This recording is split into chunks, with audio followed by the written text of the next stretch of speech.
30 students enlisting in the military, a West Point Academy appointee, an Air Force Academy appointee, graduates that will attend 75 post-secondary institutions across our country and world, a student graduating from college the same year you graduated from Manhattan High School, 7 national merit finalists, 2 perfect scores in the ACT, and a class that is receiving over $2 million in scholarships. There are 102 seniors that have earned Distinguished Service Graduate Recognition and 115 seniors that have a weighted GPA of 4.0 or higher. What is more impressive than this is the grit that this class has displayed. It is common to wonder, will this generation be able to take on the future challenges of our world? What I have seen from the Manhattan High School graduating class of 2020, especially in the last 5 months, is an astounding yes. You are a group of leaders with patience, understanding, and poise. You are and will always be the absolute example for all Manhattan High School students. I want to thank Janelle Walters, 2020 class principal, Ms. Vanessa Salinas, and Mr. Tony Wishman, class counselors, and the many educators that have helped guide our Manhattan High School students throughout the years. I also want to thank the parents, family members, and individuals who have taken the time over the years to help guide, listen to, and support our graduates. And thanks to Will Bannister and Alan Zhang. Following my speech, they will both address their class with speeches that they have prepared. It is my pleasure to certify to Dr. Wade, Superintendent of USD 383, and the Board of Education of USD 383, that this Manhattan High School graduating class of 2020 have met the requirements for graduation set forth by USD 383 and the state of Kansas. Seniors, we wish you all the best in your future endeavors. And one final time, congratulations to the 106th graduating class of Manhattan High School, the class of 2020.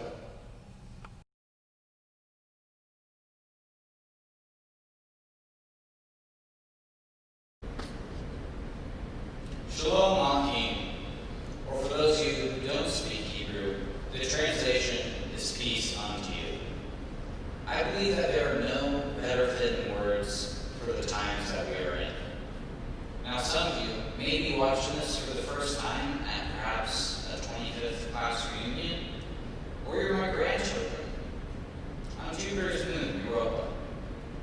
So let me set the circumstances for which I'm giving this speech. It is the year of 2020. The world is in battle with the COVID-19 virus. I stand here in the richest nation in history, which has yet somehow become the epicenter of this crisis. We don't even know if it will be safe enough to conduct our next presidential election in person. Taylor Swift has dropped yet another amazing album, causing us to question her origin in the universe, because quite frankly, it was out of this world. Now, if you're anything like the people who supposedly listened to my announcements all year, I know that you've probably pulled out your phone and are playing the doggy filter on Snapchat at this point. So let's try to pay attention for the rest of the speech, because I'm going to share 3 lessons with you that you can bring out into the rest of the world. But first, let me take a moment to give thanks to all of the friends, family, school staff, and administration who has been with us for the past 4 years. Without you, none of us could have made it here and graduated.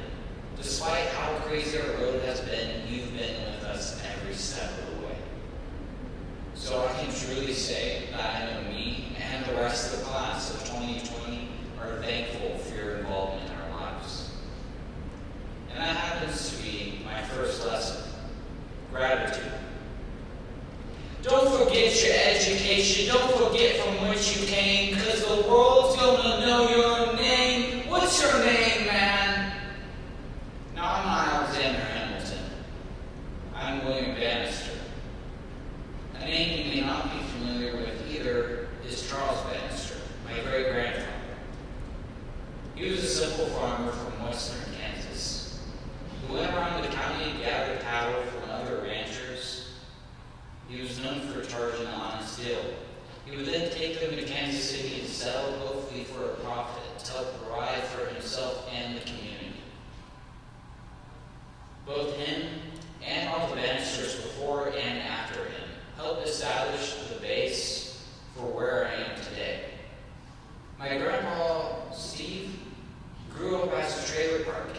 His dad helped electrify America. He grew up, went to college, had kids, and then grandchildren, and he passed on his kindness and compassion to them. I'm grateful for this lineage because my past has made me who I am today. But we can't only be thankful for our past because wonderful things happen to us every day. And no one's too important to take pause and give thanks. When someone opens the door for you, it costs you nothing to acknowledge them.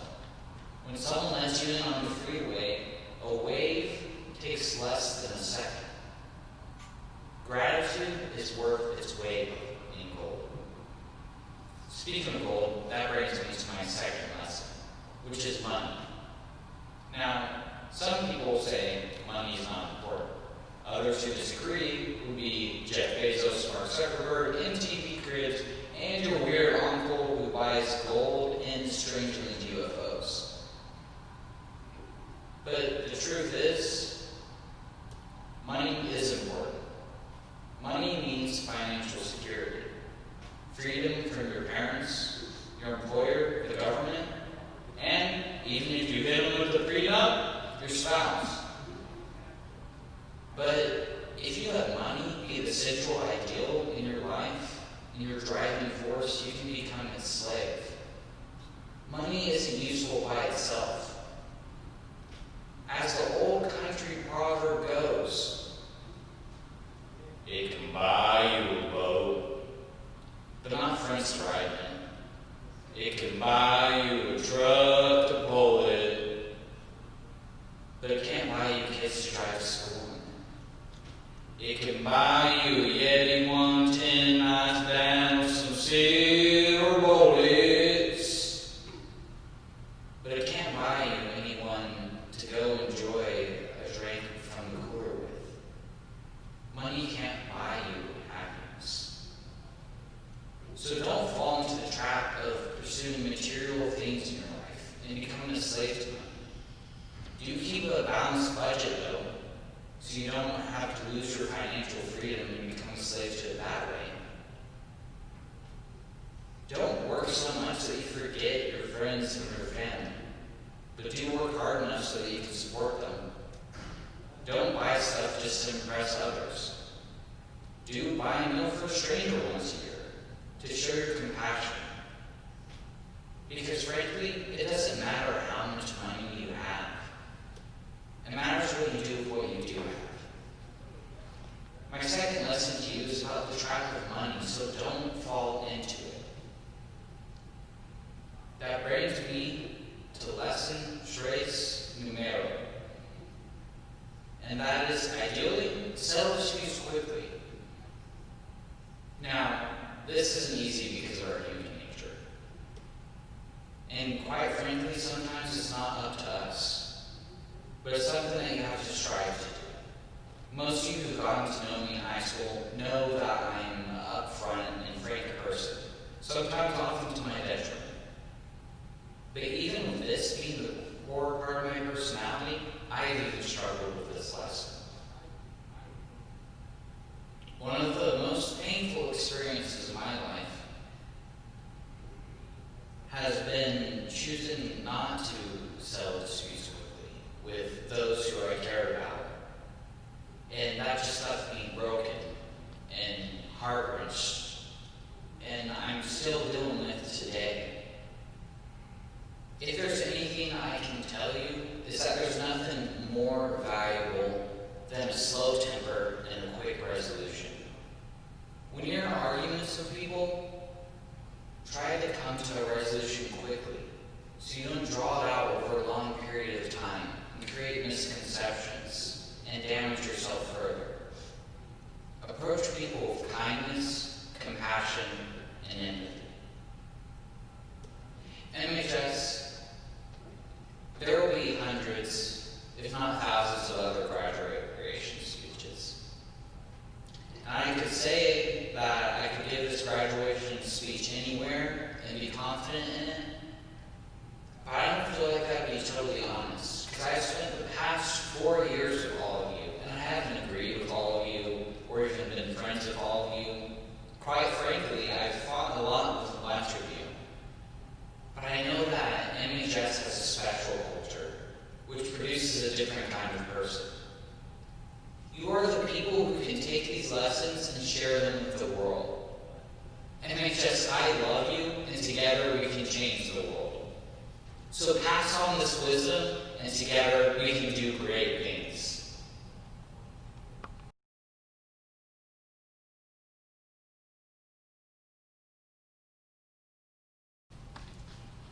Hello, class of 2020.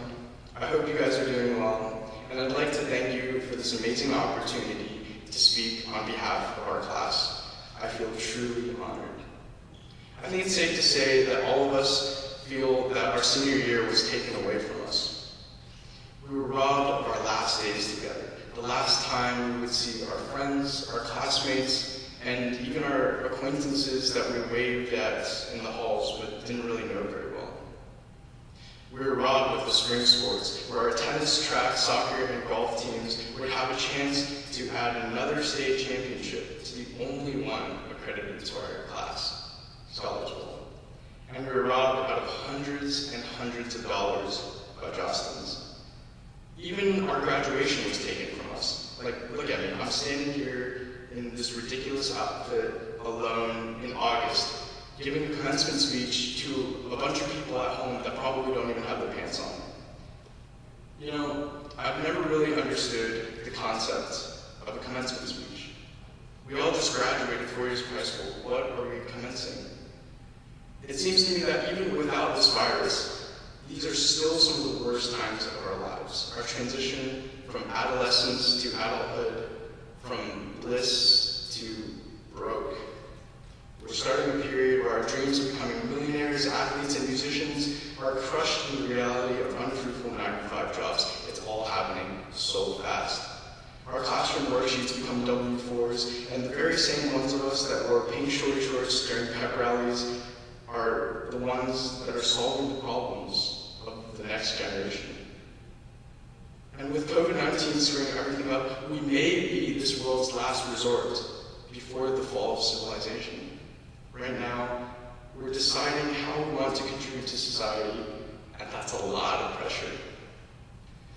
I remember my favorite history lesson was when my social studies teacher asked the class what we thought the first evidence of civilization was.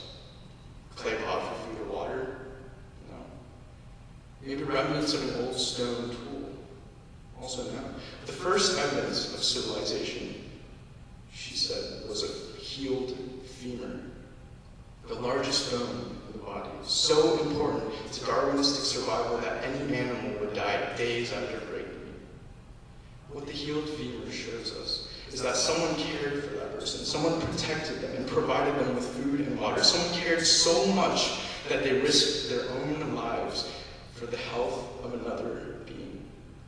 This simple act of kindness, done so long ago by a caveman without even a fraction of a high school diploma, was what started all of human civilization. The root of society isn't strength, it isn't intellect, but compassion. And so the measurement of civilization isn't determined by economic capacity, but by the immeasurable, intangible, very real acts of compassion. There's no point in worrying about recessions or pandemics or jobs whilst we divide ourselves by color, belief, or class. That is what destroys civilization. Steve Jobs was famous for saying that everything around you that you call life was made up by people just as smart as you. It's true that everyone around you can be impacted by people just as compassionate as you. We are all human and share the innate feelings of empathy, and everyone has the ability to influence each other for good. Thoreau said that there are 999 patrons of virtue to one virtuous man, so be that one. Be the person who offers their hand when 1,000 others around you have them folded. Be the person to give not grudgingly or out of necessity. Be the person who suffers their luxuries for another one's life. Love and compassion are necessities, not luxuries. Without them, humanity cannot survive. Dalai Lama. We all have compassion. We all should act upon it. We all must act upon it. You not only help a life that is just as complex and remarkable as yours, but you also contribute to that of what we call civilization. Class of 2020. The past 4 years, we have been governed by the mission of our school to become valuable citizens, and as you search for your place in this world, remember what is important. In the midst of this pandemic, the importance of compassion is more obvious than ever, and the duty to act upon it has been thrust into our hands. Class of 2020, my friends, my classmates, I hope you've realized as I have how special a class we are. This is our calling, our beginning, our commencement.